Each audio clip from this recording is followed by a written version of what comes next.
ज्यावेळेस आपण करिअरच्या सुरुवातीला असतो त्यावेळेस आपल्याला नुकताच पैसा यायला लागलेला असतो, दिसायला लागलेला असतो आणि त्या पैशाचा योग्य वापर कसं करावं हे बऱ्याचशा लोकांना माहीत नसतं. खरं तर वयाच्या 30व्या वर्षी किंवा नाही का ज्यावेळेस आपण पगार कमवायला चालू करतो त्यावेळेसपासून जर आपण इन्व्हेस्टमेंट किंवा त्या पैशाला कामाला लावलं तर भविष्य काळ आपला खूप सुखाचा जात असतो. परंतु अनेक गोष्टी आपल्याला माहीत नसतात आणि याचं सर्वात पहिली पाऊल म्हणजे रिच डॅड पुअर डॅड हे एक पुस्तक आहे. ते पुस्तक मन लावून जर वाचलं ना तर आपल्याला त्यातनं कळतं की पैशाला कामाला कसं लावायचं जेणेकरून आपला भविष्य काळ हा सुधारतो. आता ह्या व्हिडिओमध्ये मी तुम्हाला 10 अशा गोष्टी सांगणार आहेत की ज्या थ्रू तुम्ही इन्व्हेस्टमेंट करू शकता. त्याच्यातल्या बऱ्याचशा गोष्टी ह्या तुम्हाला ऑलरेडी माहीत असतील, परंतु अनेक असे मार्ग तुम्हाला या व्हिडिओच्या माध्यमातून समजतील की जे तुम्हाला या अगोदर माहिती नसतील.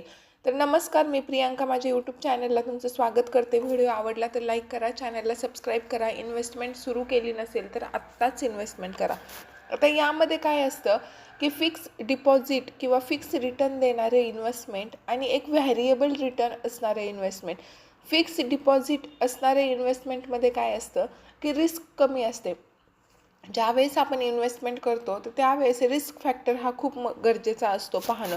जर आपल्याला रिस्क पेलवत असेल किंवा आपण टेन्शन फ्री इन्व्हेस्टमेंट करायची असेल, रिस्कचा फॅक्टर आपल्याला नको असेल, तर फिक्स रिटर्न असलेले जे प्लॅन्स असतात किंवा ज्या इन्व्हेस्टमेंट स्कीम्स असतात त्याच्यामध्ये गुंतवणूक करणं कधीही फायद्याचंच. फिक्स रिटर्नचा सर्वात पहिला मार्ग म्हणजे FD, फिक्स डिपॉझिट आपण ज्याला म्हणतो. फिक्स डिपॉझिट याच्यामध्ये काय असतं की ज्यावेळेस तुम्ही FD चालू करता त्यावेळेसच तुम्हाला म्युच्युअल अमाऊंट किती भेटणार हे माहीत असतं. म्युच्युअल अमाऊंट म्हणजे तुम्ही काढलेल्या कालावधी साठी जी तुम्ही FD करणार आहे तर ती कालावधी संपल्यानंतर जो तुम्हाला मुद्देमाल किंवा जी रक्कम तुम्हाला मिळणार आहे तर त्याचं कॅल्क्युलेशन म्हणजेच म्युच्युअल अमाऊंट. आता FDचे काही नियम्स आहेत. FDमध्ये काय आहे की तुम्ही FD कमीत कमी 1000 ते जास्तीत जास्त कितीही रुपयांची करू शकता.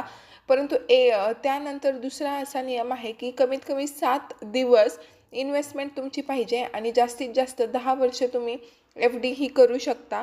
त्यानंतर जी गोष्ट आहे की FD तुम्ही कुठल्याही बँकेत काढू शकता. 5 वर्षाच्या FD, 5 वर्षाची तुमची FD झाली असेल तर तुम्ही त्याच्यावरती लोनसुद्धा काढू शकता.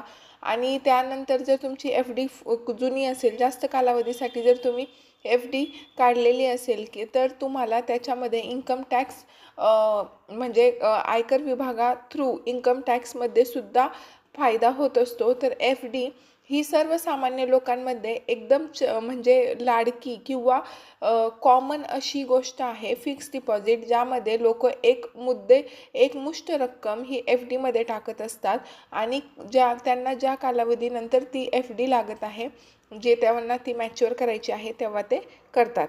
दुसरा पर्याय आहे RD म्हणजे रिकरिंग डिपॉझिट. RDमध्ये काय असतं की तुम्ही म्हणजे ज्या लोकांना FDमध्ये एकमुष्ट रक्कम भरणं पॉसिबल नसतं तर ते रिकरिंग डिपॉझिट म्हणजे RDचा पर्याय निवडतात.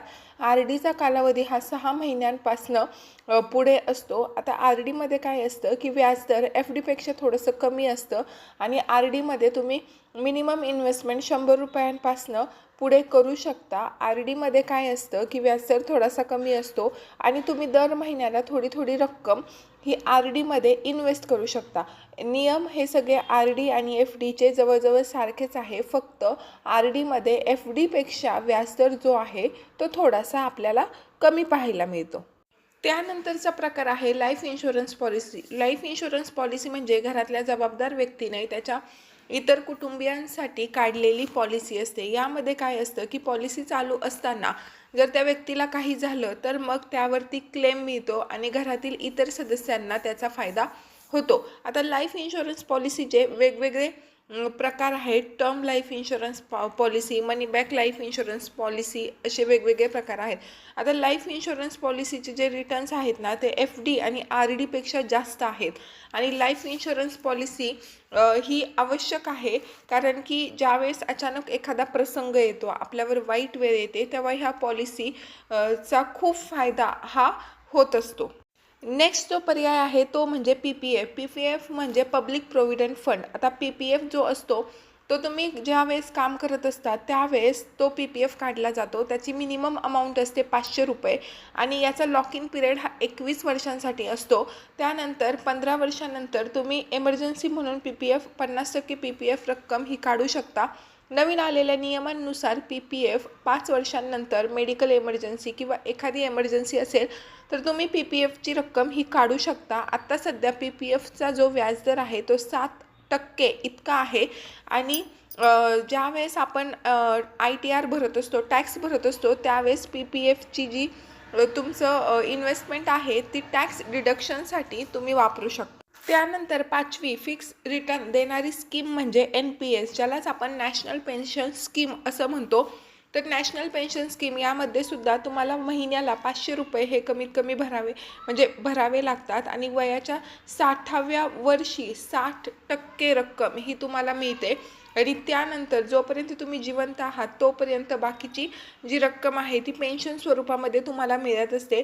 तर नॅशनल पेन्शन स्कीम ही सुद्धा फिक्स इन्व्हेस्टमेंट असणारी स्कीम आहे आणि याच्यामध्ये आपल्याला म्हणजे काय होतं, आता बरेचसे जॉब्स जे आहेत ते पेन्शनलेस आहेत आणि त्यामुळे एकदम अचानक जर बऱ्याचशा लोकांना म्हणजे पैसे वाचवण्याची सवय नसते तर म्हातारपणी आपल्याकडे पैसे कुठून येणार.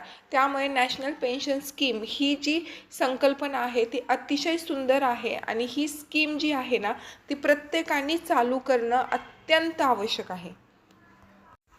आता कसं असतं की हे जे तुम्हाला 5 टाईप्स सांगितले याच्यामध्ये काय आहे की रिटर्न हे कमी आहेत आणि त्यामुळे माणसाला याच्याकडे जाण्याची इच्छा होत नाही किंवा रिटर्न फिक्स आहेत, रिटर्न कमी आहेत आणि बाकी जर बघितलं तर इन्फ्लेशन वाढते आणि त्यामुळे महागाई वाढते. परंतु तुम्हाला जर रिस्क घ्यायची नसेल तर तुम्ही हे 5 जे ऑप्शन्स आहेत ते नक्की फॉलो करू शकता आणि याच्यामध्ये तुमचं जे मुद्दल असते त्याला काहीही होत नाही, एकदम सुरक्षित अशी असते. आता तुमची जर रिस्क घ्यायची तयारी असेल तर नॉन फिक्स रिटर्नमध्ये खूप छान छान ऑप्शन्स इथे आहेत. सगळ्यात पहिला ऑप्शन आहे तो म्हणजे की रिअल इस्टेट. आता रिअल इस्टेटमध्ये काय असतं की रिअल इस्टेटमध्ये आपण एखादी जागा, घर हे घेऊन ठेवायचं. रिअल इस्टेटमध्ये काय होतं की तुम्ही जर घर घेतलं तर त्याचं भाडंही चालू होतं, जागा घेतली तर जागेची रक्कमही कालांतराने वाढत असते. परंतु हे रिटर्न्स जे असतात ना तर ते त्या जागेचा भविष्यकाळ काय आहे, तिथं किती डेव्हलपमेंट होत आहे याच्यावर अवलंबून असतात. परंतु रिअल इस्टेटमध्ये आपण काही अपवाद सोडले तर रिअल इस्टेट ही नेहमीच तुम्हाला चांगला नफा कमवून देणारीच गोष्ट ठरलेली आहे. कारण की आत्ता सध्या जागा ही मर्यादित आहे आणि लोकसंख्या भरपूर प्रमाणात आहे. त्यामुळे रिअल इस्टेटमध्ये केलेली गुंतवणूक ही नेहमीच फायद्याची ठरत आहे असं आपल्याला दिसतंय. दुसरा मार्ग आहे तो म्हणजे सोन्या चांदीमध्ये गुंतवणूक. आता सोन्यामध्ये ज्यावेळेस आपण गुंतवणूक करतो त्यावेळेस सोन्याचे बिस्किट, सोन्याचा पेढा हा जर घेतला तर त्याच्यामध्ये ते मोडताना विकताना कुठलीही घट आकारली जात नाही आणि त्यामुळे खूप चांगले रिटर्न आपल्याला मिळतात. आता दुसरी गोष्ट, गेल्या 10 ते 15 वर्षामध्ये जर आपण बघितलं तर सोन्याने जवळपास 200% रिटर्न, हे 200 ते 250% रिटर्न दिलेले आहेत आणि आज सध्या जर बघितलं तर सोनं हे 1.5-2 लाखाच्या वरती आहे. त्यामुळे सोन्यामध्ये इन्व्हेस्टमेंट ही कधी पण आपल्याला फायद्याची ठरते. तिसरी गोष्ट आहे करन्सी इन्व्हेस्टमेंट. करन्सी इन्व्हेस्टमेंटमध्ये कसं असतं की तुम्ही दुसऱ्या देशाची करन्सी त्या करन्सीचा भाव कमी असताना खरेदी करायचा आणि ज्यावेळेस त्या करन्सीचा भाव वाढेल त्यावेळेस ती करन्सी विकायची.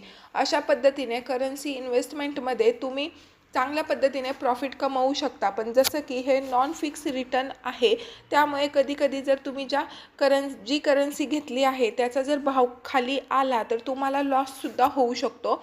आणि करन्सी इन्व्हेस्टमेंटमध्ये तुम्हाला परकीय चलनाचा अभ्यास असणं फार गरजेचं असतं. कुठल्याही फॉरेक्स प्लॅटफॉर्मवरनं तुम्ही करन्सी ही विकत घेऊ शकता. चौथा पर्याय म्हणजे म्युच्युअल फंड. म्युच्युअल फंडमध्ये तुम्ही तुमच्या सोयीनुसार म्हणजे म्युच्युअल फंडमध्ये इन्व्हेस्टमेंट करू शकता. आता TVवर येणाऱ्या जाहिरातींमुळे म्युच्युअल फंड ही अगदी सोपी आणि सर्वसामान्यांना ओळखीची अशी संकल्पना झालेली आहे. म्युच्युअल फंडमध्ये तुम्ही 2 पद्धतीने इन्व्हेस्टमेंट करू शकता. एक म्हणजे लमसम, म्हणजे एकमुष्ट रक्कम तुम्ही त्याच्यामध्ये टाकू शकता आणि दुसरी म्हणजे दर महिन्याला थोडी थोडी रक्कम तुम्ही SIP थ्रू करू शकता. म्युच्युअल फंडमध्ये मिनिमम इन्व्हेस्टमेंट ही 500 रुपयांपासून अगदी 100 रुपयांपासून सुद्धा काही काही फंड्समध्ये चालू होते. तर म्युच्युअल फंड ही सुद्धा टॅक्स वाचवण्यासाठी सुद्धा काही लोक म्युच्युअल फंडमध्ये इन्व्हेस्टमेंट करतात.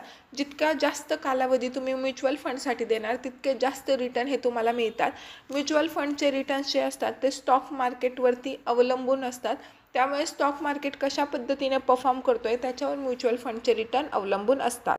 दुसरा सर्वाधिक म्हणजे नॉन फिक्स किंवा व्हॅरिएबल इन्कम सोर्स म्हणजे स्टॉक मार्केट. आता स्टॉक मार्केटमध्ये काय असतं की तुम्हाला म्हणजे तज्ज्ञांच्या मते स्टॉक मार्केटमध्ये सर्वात जास्त रिटर्न्स हे तुम्हाला मिळतात, परंतु तितकीच जास्त रिस्क ही स्टॉक मार्केटमध्ये आहे. जितके जास्त रिटर्न तितकी जास्त रिस्क हे गुणसूत्र प्रत्येक गोष्टीमध्ये असतं. स्टॉक मार्केटमध्ये तुम्ही अगदी 1 रुपयांपासून तर अब्जावधी रुपयांपर्यंत इन्व्हेस्टमेंट करू शकता. स्टॉक मार्केटमध्ये तुम्हाला जर डिसिप्लिन नसेल, तुम्हाला सखोल अभ्यास नसेल, तर तुम्ही म्हणतात ना की करोडपती से रोडपतीसुद्धा होऊ शकता, तर रोडपती से करोडपतीसुद्धा होऊ शकता. आता असे अनेक उदाहरणं आहेत, जसं की राकेश झुनझुनवाला, दमानिया, बाकीचे जे लोक आहेत, रामदेव अग्रवाल, तर यांनी स्टॉक मार्केटमधून अब्जावधींची इस्टेट क्रिएट केली. परंतु असे अनेक उदाहरणं आहेत की जे स्टॉक मार्केटच्या नादी लागून त्यांचं अख्खं आयुष्य अक्षरशः उद्ध्वस्त झालेलं आहे. तर अशा पद्धतीने तुम्ही इन्व्हेस्टमेंट करू शकता. आता याच्यामध्ये जर तुम्ही एकदम नॉन रिस्की फॅक्टरमध्ये राहू इच्छित असाल, तर पहिले जे 5 मार्ग आहेत फिक्स डिपॉझिटचे, तर त्याच्यामध्ये तुम्ही इन्व्हेस्टमेंट करू शकता. परंतु रिस्क है तो इश्क है जसं म्हटलं जातं, त्या पद्धतीनं थोडी थोडी इन्व्हेस्टमेंट तुम्ही नॉन फिक्स रिटर्न जे मार्ग मी तुम्हाला 5 सांगितले त्याच्यामध्ये सुद्धा थोडीशी तुम्ही इन्व्हेस्टमेंट करू शकता. तर हे जे इन्व्हेस्टमेंट मार्ग आहेत मी जे तुम्हाला सांगितले, आणि तुम्हाला जर म्युच्युअल फंडवरती एक व्हिडिओ असा पाहिजे असेल तर खाली कमेंट करून नक्की सांगा. मी एकदम व्यवस्थित असा त्याच्यावरती व्हिडिओ बनवून तुम्हाला सांगेल. व्हिडिओ आवडला असेल तर प्लीज लाईक मात्र तेवढं नक्की करा. थँक्यू.